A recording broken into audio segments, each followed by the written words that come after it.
আপনি দেখছেন এই মুহূর্তে N A stock Bangla YouTube channel. জানিয়ে দেব আজকের বিশেষ খবর। তার আগে ভিডিওটিতে একটি লাইক দিয়ে চ্যানেলে নতুন হয়ে থাকলে অবশ্যই চ্যানেলটিকে সাবস্ক্রাইব করে পাশের বেল বাটনটি অন করে রাখুন সঠিক এবং গুরুত্বপূর্ণ খবরগুলি সবার আগে দেখার জন্য। আর আপনি কোন জেলা থেকে দেখছেন, আপনার জেলার নামটি অবশ্যই কমেন্ট করে জানিয়ে দেবেন। দাবি ছিল মুখ্যমন্ত্রীর পদত্যাগের, এখন তিনি অভিভাবক। ডাক্তারদের ভোল বদলে উঠছে প্রশ্ন। আরজিকর কাণ্ডকে ঘিরে প্রথম থেকেই স্লোগান উঠেছিল উই ওয়ান্ট জাস্টিস, পরে তাতে যোগ হয় দফা 1 দাবি 1 মুখ্যমন্ত্রীর পদত্যাগ। দুটি স্লোগানেরই উৎস ছিল জুনিয়র চিকিৎসকদের আন্দোলন। তারাই এই দুই স্লোগান দিয়ে গিয়েছেন প্রথম থেকেই। বুধবার রাতে সেই আন্দোলনরত চিকিৎসকদের সাংবাদিক সম্মেলনেই মুখ্যমন্ত্রী মমতা বন্দ্যোপাধ্যায়কে তুলে ধরা হলো অভিভাবক হিসেবেই। আন্দোলনরত চিকিৎসকদের হঠাৎ এই ভোল বদল কেন? দিন দুয়েক আগেও যার পদত্যাগ চেয়ে স্লোগান দিয়েছিলেন যারা, মুখ্যমন্ত্রীকে খাটো করে একের পর এক মন্তব্য করে গিয়েছেন যারা, তারাই কিনা এখন রাতারাতি সেই মুখ্যমন্ত্রীকেই অভিভাবক বানিয়ে দিলেন কেন? প্রশ্ন উঠে গিয়েছে, যা ভাবাচ্ছে সবাইকে। আন্দোলনরত ডাক্তারদের এই ভোল বদলের নেপথ্যে অনেকেই মনে করছেন আদালত অবমাননার হাত থেকে বাঁচার জন্য এখন মুখ্যমন্ত্রীকে অভিভাবক হিসেবে তুলে ধরে কার্যত তাকে ঢাল বানাতে চাইছেন আন্দোলনরত চিকিৎসকেরা। আরজিকর কাণ্ডে সুপ্রিম কোর্ট স্বতঃপ্রণোদিতভাবে মামলা দায়ের করে শুনানি শুরু করেছে। সেই মামলাতেই চিকিৎসকদের কর্মবিরতির প্রসঙ্গটি উঠেছিল। সেখানে সুপ্রিম কোর্ট এদিন মঙ্গলবার বিকেল 5টা অবধি ডেডলাইন দিয়ে দিয়েছিল আন্দোলনরত চিকিৎসকদের কাজে যোগ দেওয়ার জন্য, কিন্তু সে নির্দেশ তারা মানেননি, যার জেরে এখন তাদের গায়ে সুপ্রিম কোর্ট অবমাননার দাগ লেগে গিয়েছে। এর প্রেক্ষিতে সুপ্রিম কোর্ট তাদের বিরুদ্ধে করা যে কোনো রকমের পদক্ষেপ গ্রহণ করতে পারে, যা থেকে তাদের কেউ বাঁচাতে পারবে না। কোনো নেতা নয়, কোনো আইনজীবী নয়, কোনো রাজনৈতিক দল নয়, কোনো সরকারও নয়। এক্ষেত্রে 1971 সালের কন্টেম্পট অফ কোর্টস অ্যাক্ট অনুযায়ী আদালত অবমাননার সাজা সর্বোচ্চ 6 মাসের কারাদণ্ড, জরিমানা অথবা সাজা ও জরিমানা দুটোই। আদালত এই জেল জরিমানা মওকুফ করে দিতে পারে যদি অবমানকারীরা আদালতে এসে নিঃশর্ত ক্ষমা প্রার্থনা করেন। সেক্ষেত্রে আইনে বলা রয়েছে সুপ্রিম কোর্ট স্থির করবে সেই ক্ষমা প্রার্থনা যথেষ্ট কিনা। আইন মন্ত্রক সূত্র এবং সুপ্রিম কোর্টের সিনিয়র আইনজীবীদের বক্তব্য, সুপ্রিম কোর্টের অবমাননা হলে আদালত প্রথমে জবাবদিহি চাইবে, এরপর সন্তোষজনক জবাব না পেলে ঘোষণা করা হবে সাজা। চিকিৎসকদের ক্ষেত্রে সুপ্রিম কোর্ট কী করে সেটা অবশ্যই দেখার, কিন্তু পরিস্থিতি যে আর তাদের অনুকূলে নেই সেটাই এখন বিলক্ষণ বুঝেছেন আন্দোলনরত চিকিৎসকেরা। বাম বিজেপির কথায় নেচে মাও নকশালদের সঙ্গে হাতে হাত মিলিয়ে সরকারি হাসপাতালে রোগী দেখা বন্ধ করে দিয়ে তারা ভেবেছিলেন মমতার গদি উল্টে দেবেন। এগরা থেকে কোলাঘাট, সবুজ জোরে ধরাশায়ী পদ্ম শিবির, একের পর এক সমবায় নির্বাচনে জয় জয়কার তৃণমূলের। 24 লোকসভা নির্বাচনের পর থেকেই ফের শনির দশা শুরু হয়েছে বঙ্গ বিজেপিতে। ক্রমশ মাথাচাড়া দিচ্ছে অভ্যন্তরীণ কোন্দল, দুর্বল হচ্ছে সংগঠন। বিভিন্ন ভোটগুলিতেও তার প্রভাব পরিষ্কার। পূর্ব মেদিনীপুরে নন্দীগ্রাম ও এগরার পর এবার কোলাঘাটের সমবায় সমিতি নির্বাচনেও ধরাশায়ী হল পদ্ম শিবির। কোলাঘাট ব্লকের সিদ্ধা 2 নং গ্রাম পঞ্চায়েতের গুরচাকলি বিষ্ণুবার সমবায় কৃষি উন্নয়ন সমিতির পরিচালন মণ্ডলীর নির্বাচনে খাতাই খুলতে পারল না বিজেপি। 11টি আসনের মধ্যে সবকটিতেই জয়ী হন তৃণমূল সমর্থিত প্রার্থীরা। বিজেপির সমস্ত কুৎসা অপপ্রচার কোনো কাজে আসেনি, মানুষ তাদের বিশ্বাসই করেনি। সমবায় পরিচালনার জন্য এলাকার মানুষ তৃণমূলের উপরই আস্থা ভরসা রেখেছেন, এর জন্য তাদের কৃতজ্ঞতা জানাই। লোকসভা নির্বাচনে দলের কিছু লোক বিজেপির সঙ্গে গোপনে সামিল হয়েছিল, সেটা আমরা কাটিয়ে উঠতে পেরেছি। তাদের বাদ দিয়েই এই নির্বাচন করা হয়েছে, তাতেই এই ফল হয়েছে, জানান সিদ্ধা 2 নং গ্রাম পঞ্চায়েতের প্রধান হামিদুল খান। মোট 11টি আসনের সবকটিতেই প্রার্থী দাঁড় করায় তৃণমূল ও বিজেপি। কড়া পুলিশি পাহারায় 3টি ভোট কেন্দ্রে ভোট গ্রহণ চলে।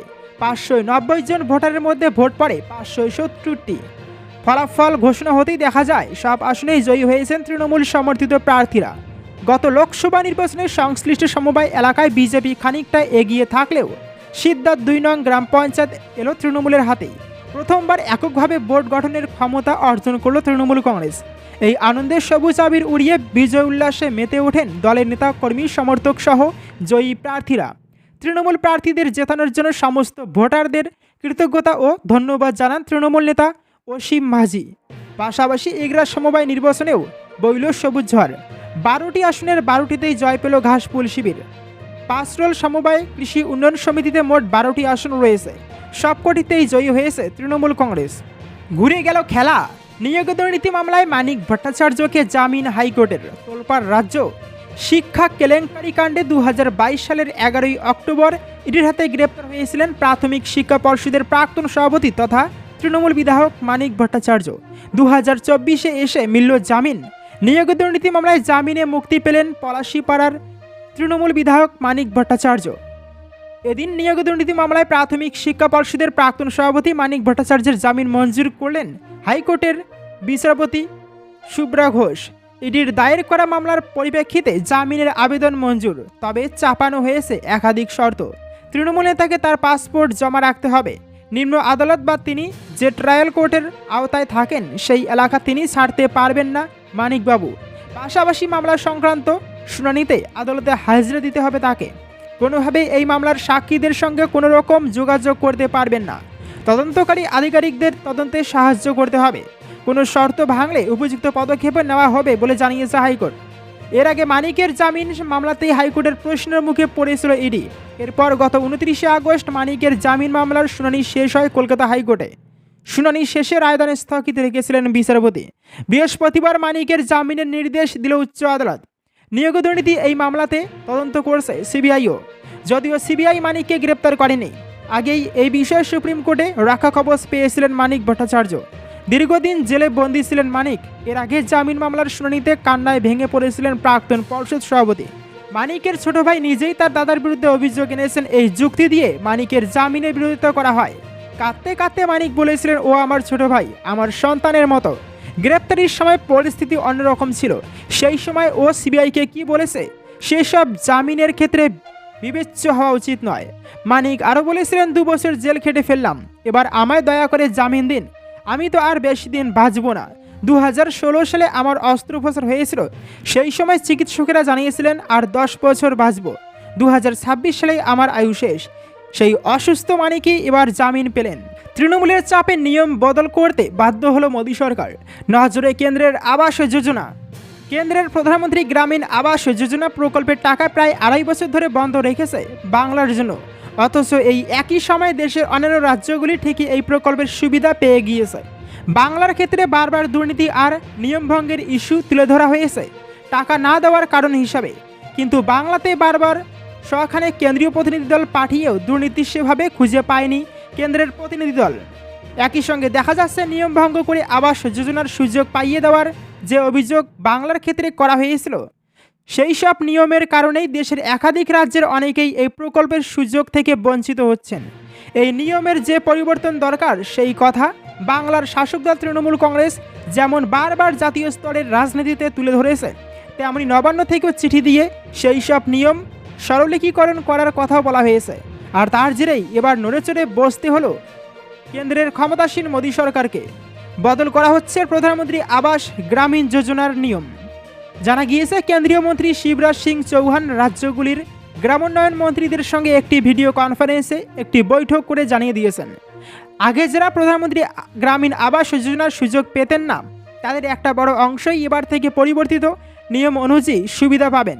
নতুন নিয়মে বলা হয়েছে যে পরিবারের কোনো একজন সদস্যের মোটর বাইক আছে বা মোটর চালিত মাছ ধরার নৌকা আছে, তারা প্রধানমন্ত্রী আবাস যোজনার সুযোগ পাবেন।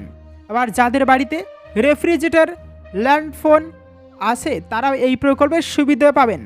সেই সঙ্গে যেসব পরিবারের মাসিক আয় 15,000 টাকা বা তার নিচেও, তারাও এই প্রকল্পের সুযোগ পাবেন।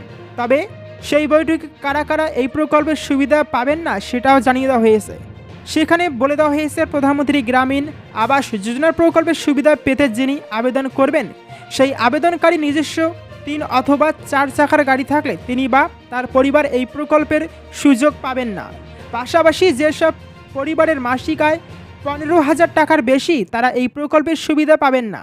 যেসব পরিবার 50,000 টাকা বা তার বেশি অঙ্কের কিষাণ ক্রেডিট কার্ডের সুবিধা পান, তারা এই প্রকল্পের সুবিধা পাবেন না।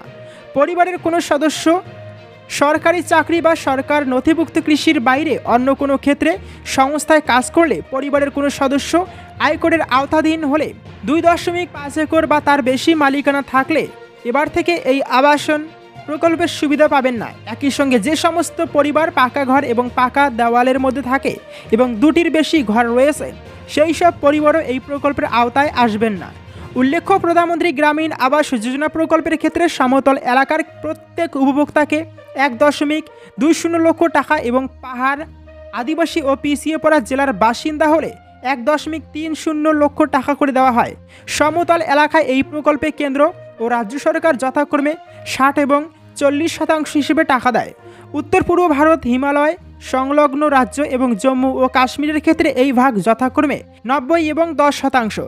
তবে লাদাখ সহ অন্যান্য কেন্দ্রশাসিত অঞ্চলে 100% অর্থই বহন করে কেন্দ্রীয় সরকার।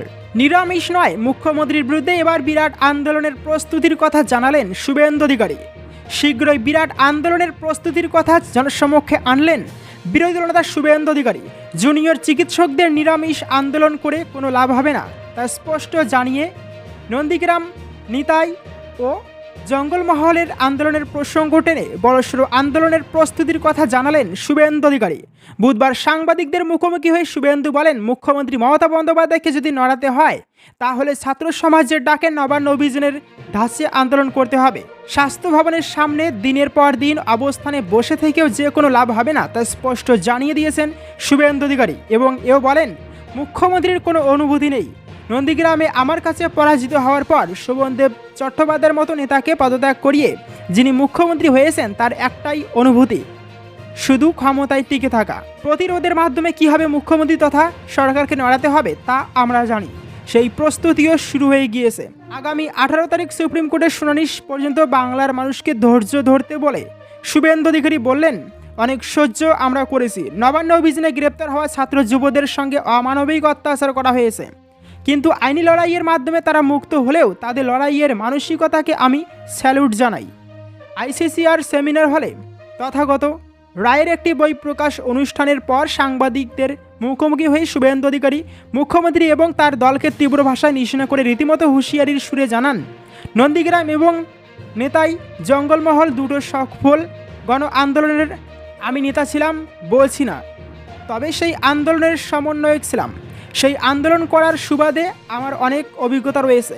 আমার সহকর্মীদের নিয়ে সেই অভিজ্ঞতাকে কাজে লাগিয়ে আমি জানি কী করতে হয়, সেটাই করব।